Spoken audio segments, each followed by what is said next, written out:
from our first competitor, Nicholas Bordonie from kinesiology. Please give him a round of applause.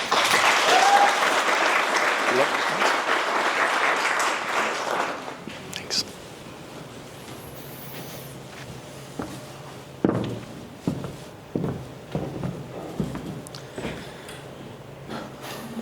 I want you to imagine that you're a soldier in a combat arms unit training at Fort Benning, Georgia, in the heat of the summer.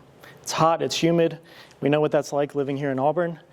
Except these soldiers, yourself, when you're picturing yourself in this position, you have 100 pounds on your back, you have a weapon in your hands, and you're wearing a uniform that's meant to protect you from the enemy, but it's preventing you from dissipating heat to the environment. You don't know if you can tolerate even this first day of training, but you do. You make it to the third, the fourth, the fifth day of training, and you start to notice that you feel a little bit better. You're sweating more, you're sweating faster, and there's less salt accumulating on your skin as that sweat's evaporating.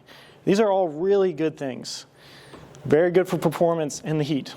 However, after a month of training goes by, your commander pulls you and your platoon together and tells you that you're being deployed to a cold environment.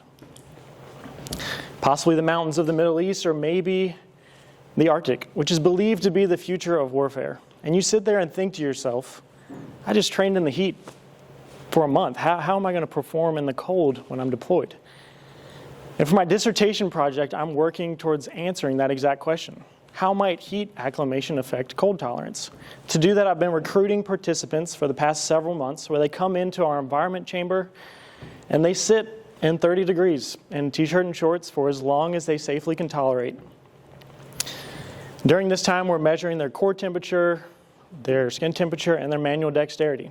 After that, they undergo 5 difficult days of heat acclimation, where they exercise in the heat. It's 105 degrees, there's 60% humidity, and they're exercising for 70 minutes. We're interested in looking at their core temperature, skin temperature, sweat rate, and sweat composition, so that we can track their heat acclimation across time.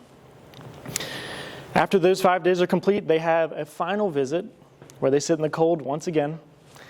Same conditions as before, but this time we're interested in seeing how that heat acclimation may impact their cold tolerance. Are they sitting in there for a longer period of time or a shorter period of time?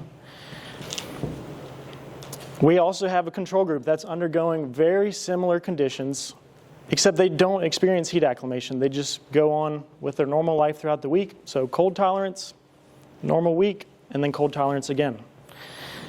You can see some of our preliminary data up here on the bottom right of the screen. And with this data, we hope to educate and inform those at the highest echelons of military leadership so that they can make better decisions for those deployed downrange in the future. And for our soldiers, our goal is to help them not question the cold and how they may perform in it, but rather march forward towards their call with confidence. Thank you.